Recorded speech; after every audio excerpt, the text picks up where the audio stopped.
Assalamualaikum warahmatullahi wabarakatuh. Perkenalkan, nama saya Asmia dengan NIM 30 100 119 110 dari FI4.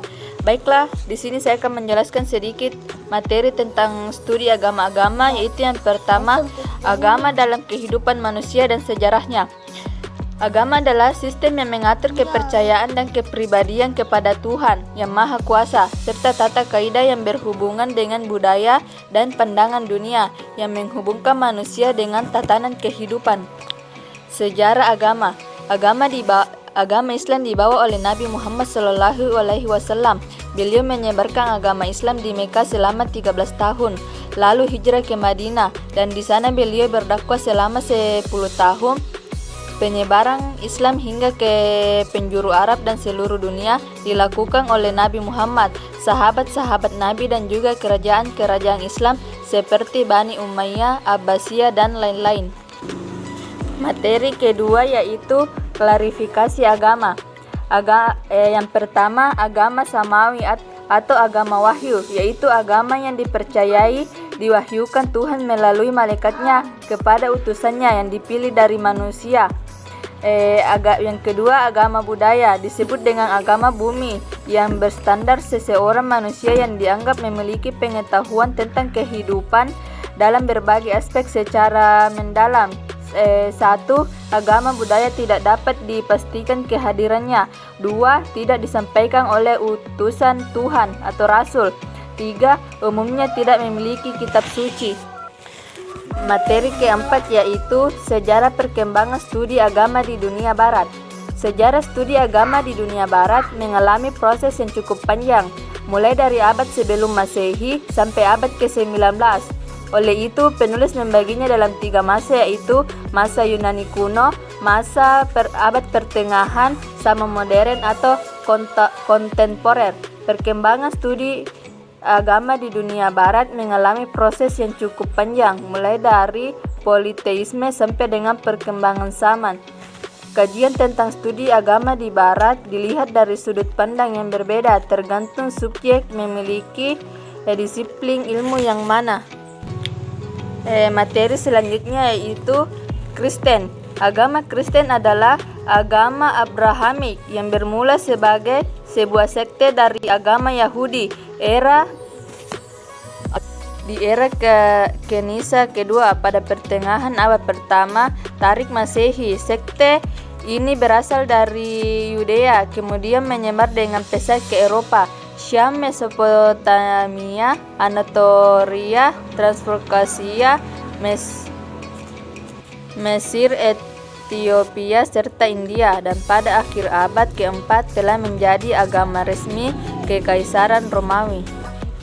Sepanjang sejarah, agama Kristen telah mengalami skisma dan sengketa teologi yang memunculkan bermacam-macam gereja dan denominasi. 3 macam agama Kristen yang terbesar di dunia adalah Gereja Katolik, Gereja Ortodoks Timur, dan sekumpulan besar dominasi Kristen Protestan. Gereja Katolik dan Gereja Ortodoks Timur saling memutuskan hubungan persekutuan dalam peristiwa skisma Timur Barat.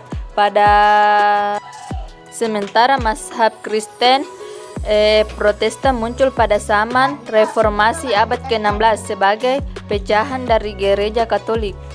Selanjutnya, agama Hindu. Agama Hindu merupakan agama dominan di Asia Selatan, terutama di India dan Nepal, yang mengandung aneka ragam tradisi, di antaranya Saiwa, Vaishnava, dan Sakta, serta suatu pandangan luas akan hukum atau aturan tentang moralitas syar'i untuk memajukan diri dan yang berkembang kesadarannya.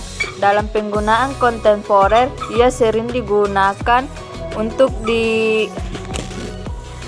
Siddhartha Gautama, guru agama dan pendiri agama Buddha. Dianggap Buddha dalam zaman ini. Dalam penggunaan lain, ia merupakan tarikan dan contoh bagi manusia telah sadar. Materi selanjutnya yaitu Katolik. Katolik pertama kali digunakan pada permulaan abad kedua sebagai sebutan bagi seantero dunia Kristen. Dalam ranah eklesiologi, istilah ini memiliki sejarah yang panjang dan digunakan dengan berbagai makna. Keyakinan-keyakinan ini menjadi ciri khas kekatolikan, yakni keyakinan anutan sebagian besar umat Kristen yang menyebut diri Katolik, mencakup episkopolisme, yakni memuliakan para uskup selaku rohaniwan tertinggi dalam agama Kristen, dan penerimaan syahadat Nikea tahun 381. Materi selanjutnya yaitu apakah kasus Sigi adalah konflik agama. Ini bukan masalah konflik agama antara umat beragama. Masyarakat hendak mempercaya penanganan masalah kepada pemerintah, khususnya aparatur keamanan dan penegak hukum.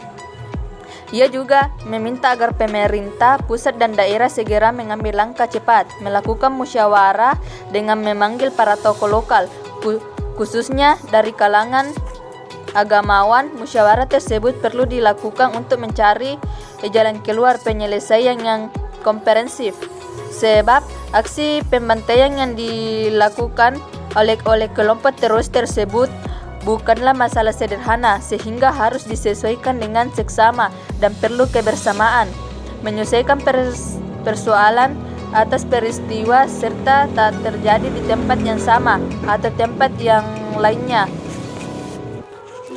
Materi selanjutnya, Konghucu. Agama Konghucu adalah istilah yang muncul sebagai akibat dari keadaan politik di Indonesia.